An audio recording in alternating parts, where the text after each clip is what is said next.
Across the wind-swept steppes of Mongolia, where the horizon stretches endlessly under an unforgiving sky, the most brutal empire in human history was born from practices so savage that they shocked even the medieval world. This is the story of the Mongols, not the romanticized version taught in schools, but the terrifying reality of a civilization that turned violence into art and conquest into religion. For over 150 years, Mongol armies swept across continents like a plague, leaving behind a trail of destruction so complete that entire civilizations simply vanished. But the true horror wasn't just in their military tactics, it was in the intimate customs, the personal practices, the daily rituals that shaped every aspect of Mongol life. Welcome to a world where strength was the only virtue, where weakness meant death, and where the most basic human relationships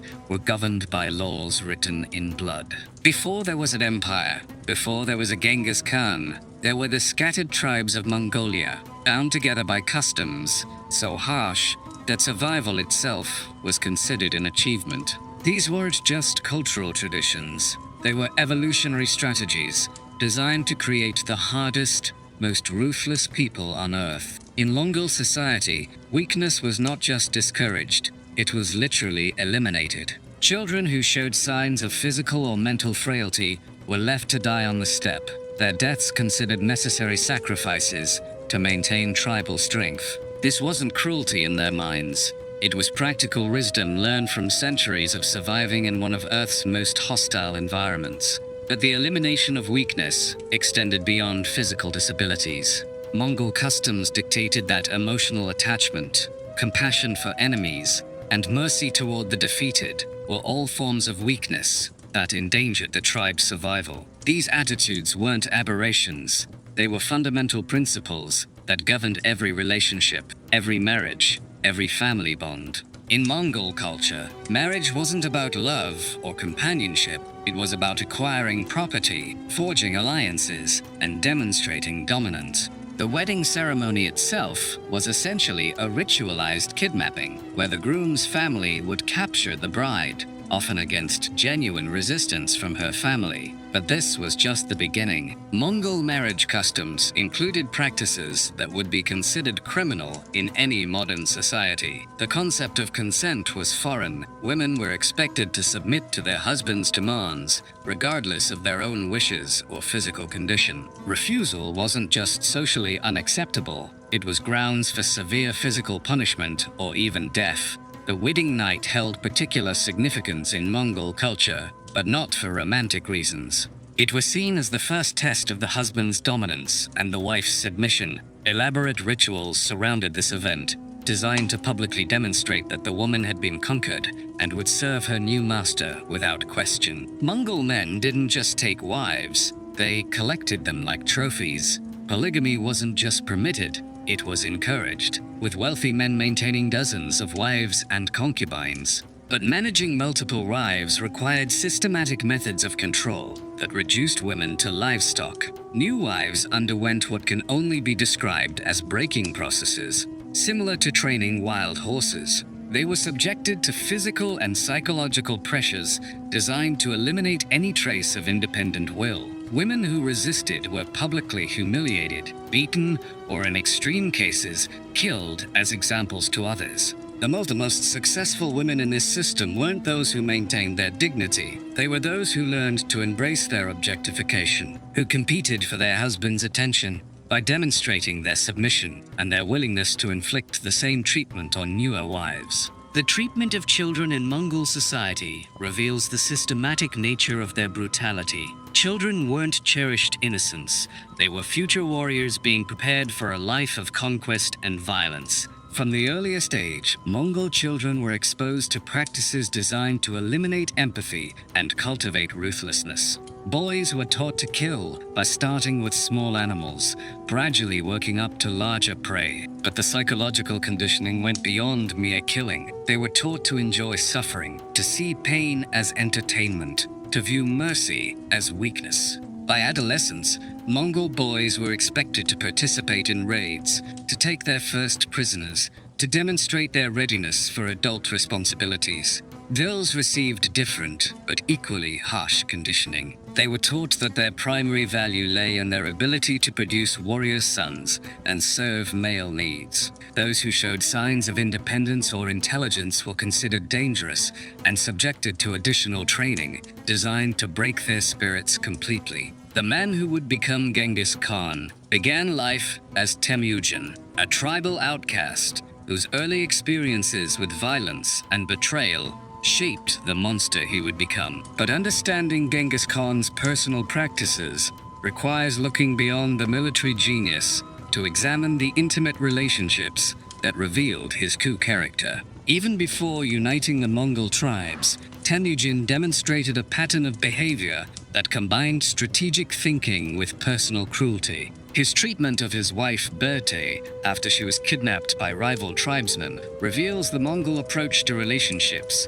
Women were property that could be damaged but never truly ruined, objects whose value lay in their function rather than their humanity. When Bertie was recovered pregnant with another man's child, Temujin's response wasn't driven by jealousy or emotional pain. It was a calculated decision about how to maintain face while using the situation to his advantage. The child, Yoki, was raised as his son, but always suspected of illegitimacy, creating a family dynamic based on suspicion and conditional acceptance. As Genghis Khan's power grew, so did his personal collection of wives and concubines. By the time of his death, historical records suggest he had over 500 wives, but this number doesn't capture the systematic nature of his acquisitions or the methods used to obtain them. The Great Khan's approach to collecting women was methodical and brutal. Every conquered territory was required to provide tribute in the form of their most beautiful women, who were then subjected to elaborate selection processes that evaluated not just their physical appearance, but their capacity for submission and their potential for producing strong offspring. Those selected for the Khan's personal attention underwent preparation rituals that stripped away their previous identities. They were given new names, new clothes, new roles that existed solely in relation to the Khan's needs. Their families were often killed to prevent any emotional attachments that might interfere with their total dedication to their new master. The Mongol imperial court developed elaborate protocols for managing the Khan's intimate relationships, creating a bureaucracy of exploitation that operated with military precision. Each night, the Khan would be presented with a selection of women from his collection, chosen according to criteria that reflected his current moods, political needs, or simple curiosity about variety. These presentations weren't private affairs. They were public displays of power that served multiple functions. They demonstrated the Khan's wealth and status, reminded courtiers of their dependence on his favor, and provided entertainment that combined elements of theater with genuine human suffering. Women who failed to satisfy the Khan's expectations faced consequences that ranged from exile to execution. Those who pleased him gained temporary elevation in status, but this success often made them targets of jealousy from other women in the collection, creating a system where survival required constant vigilance and ruthless competition. Perhaps the most disturbing aspect of Mongol imperial culture was the systematic approach to human breeding that Genghis Khan implemented across his empire. This wasn't just about producing heirs.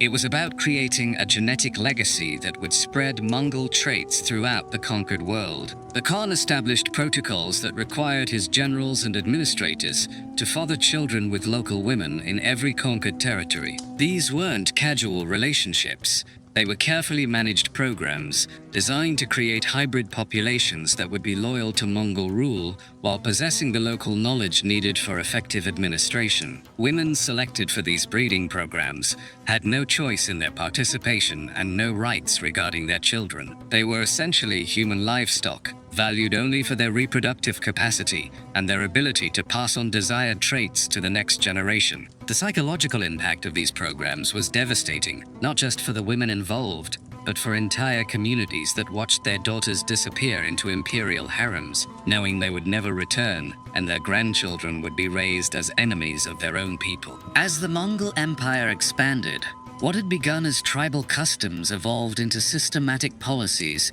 implemented across vast territories. The intimate practices that had developed on the Mongolian steppes became tools of imperial control, designed not just to satisfy individual desires, but to break the spirit of conquered peoples. Every Mongol conquest followed established protocols that went far beyond military occupation. Cities that surrendered immediately faced standard tribute demands, including quotas of women to be distributed among Mongol officers. The selection of women for Mongol harems wasn't random. It was a deliberate strategy for destroying local culture. By taking the wives and daughters of local leaders, the Mongols eliminated potential sources of resistance while demonstrating their complete dominance over conquered societies. Mongol legal codes, formalized in the Yasa under Genghis Khan, created a system where the most intimate aspects of human relationships were regulated by imperial decree. These weren't just laws. They were instruments of control that reached into every family, every marriage, every parent-child relationship throughout the empire. Under Mongol law, adultery was punishable by death, but the definition of adultery was deliberately broad and selectively enforced. Mongol officials could declare any relationship they disapproved of as adulterous, providing legal justification for seizing women, executing men, and confiscating property. The legal system also created categories of people who had no rights whatsoever: slaves, concubines, and the children of mixed relationships who didn't meet Mongol standards for legitimacy. These people could be bought, sold, tortured, or killed without legal consequences, creating a vast underclass whose suffering was sanctioned by imperial law. One of the most effective Mongol strategies for controlling conquered populations was the systematic destruction of traditional family structures. Children were separated from parents, wives from husbands, siblings from each other, creating a displaced population that had no choice but to depend on Mongol authorities for survival. These separations weren't temporary wartime measures. They were permanent policies designed to prevent the formation of emotional bonds that might compete with loyalty to the empire. Children were raised in imperial institutions where they were taught to value Mongol customs over their birth cultures, to see their biological families as obstacles to their advancement in the imperial hierarchy. The psychological damage inflicted by these policies created entire generations of people who had no stable identity, no cultural roots, no emotional connections beyond their relationships with their Mongol masters. This wasn't accidental. It was a deliberate strategy for creating a population that was psychologically incapable of organizing effective resistance. By the height of the Mongol Empire in the 13th century, the practices that had originated as tribal survival strategies had evolved into a systematic program of cultural destruction that affected millions of people across 3 continents. The intimate violence that characterized Mongol relationships had become the template for governing the largest contiguous empire in human history. The scale of this destruction is difficult to comprehend. Concise estimates suggest that Mongol conquests resulted in the deaths of over 40 million people, but these numbers don't capture the psychological and cultural damage inflicted on survivors. Entire civilizations were not just defeated, they were psychologically broken, their social structures destroyed, their cultural traditions eliminated. The Mongols created a new model for imperial control that recognized the importance of destroying not just military resistance, but the emotional and cultural foundations that made resistance possible. This wasn't just conquest, it was systematic cultural genocide, implemented for the most intimate aspects of human relationships. The death of Genghis Khan in 1227 revealed the fundamental weakness of a system based entirely on personal dominance and the systematic elimination of normal human relationships. Without the Great Khan's unifying presence, the empire immediately began fragmenting as his sons and grandsons applied Mongol principles of ruthlessness to each other. The succession wars that followed weren't just political conflicts, they were intimate betrayals that revealed how thoroughly Mongol culture had poisoned even family relationships. Brothers who had grown up together, who had shared the same tutors and training, turned on each other with a viciousness that shocked even hardened Mongol veterans. The methods used in these conflicts reflected the practices that had become normalized during the empire's expansion. Torture wasn't just used to extract information, it was used to inflict maximum psychological damage. Family members were forced to watch each other's suffering, creating trauma bonds that ensured lasting hatred between different branches of the imperial family. By the 14th century, the Mongol Empire was fragmenting under the weight of its own brutality. The systematic destruction of traditional relationships had created a society incapable of maintaining the social cohesion necessary for effective governance. Local populations, given opportunities by Mongol infighting, began reasserting their cultural identities and rejecting imperial control. But the collapse wasn't driven primarily by external resistance. It was driven by internal contradictions that made the system unsustainable. A culture that eliminated empathy, that destroyed trust, that treated human relationships as purely transactional, couldn't generate the loyalty necessary for long-term stability. The Mongol elite found themselves increasingly isolated, surrounded by populations that hated them, and subordinates who were waiting for opportunities to betray them. The very practices that had made conquest possible made peaceful governance impossible. Modern genetic research has revealed the lasting biological impact of Mongol reproductive practices, with studies suggesting that Genghis Khan's genetic lineage can be found in approximately 16 million people alive today, roughly 0.5% of the world's male population. But this genetic legacy tells only part of the story. The psychological and cultural impacts of Mongol intimate practices created patterns of behavior that persisted long after the empire's political collapse. Regions that experienced intensive Mongol occupation showed lasting changes in family structures, gender relationships, and attitudes toward violence that can still be observed today. The normalization of extreme gender inequality, the acceptance of violence as a tool for resolving domestic disputes, the treatment of women as property rather than people. These cultural patterns, established during the Mongol period, created social problems that have persisted for centuries. For centuries after the Mongol Empire's collapse, historians and political leaders engaged in efforts to minimize or romanticize the realities of Mongol rule. The empire's military achievements were celebrated, while its systematic brutality was downplayed or ignored entirely. This historical revisionism wasn't accidental. It served political purposes for later empires that wanted to claim Mongol legitimacy without acknowledging Mongol methods. The result was a sanitized version of history that focused on conquest and administration while ignoring the human cost of Mongol practices. Only in recent decades have historians begun to confront the full reality of what the Mongol Empire represented. Not just a military phenomenon, but a systematic experiment in human exploitation that pushed the boundaries of cruelty to their absolute limits. So, the story of the Mongol Empire serves as a crucial reminder of what happens when power becomes completely divorced from moral constraints, when strength becomes the only value, and when human relationships are reduced to purely transactional arrangements. The Mongol system wasn't sustainable precisely because it destroyed the social bonds that make complex civilization possible. A society that eliminates empathy, that treats half its population as property, that raises children to be incapable of forming healthy relationships, cannot maintain itself indefinitely. Understanding Mongol practices isn't just about historical knowledge. It's about recognizing the warning signs of systematic dehumanization in any society.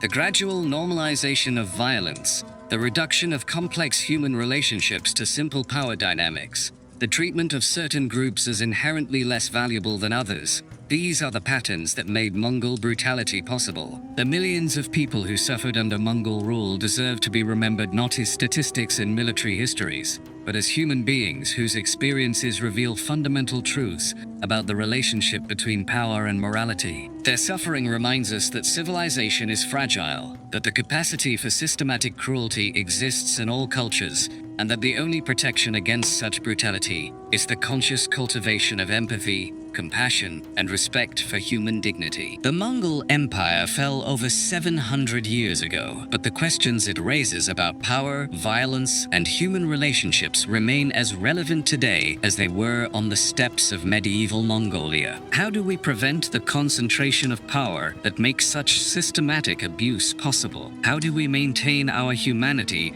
in systems that encourage us to see others as objects? These are the questions that the story of the Mongol Empire forces us to confront, and they are questions that every generation must answer anew, lest we repeat the mistakes of the past in new and equally devastating forms.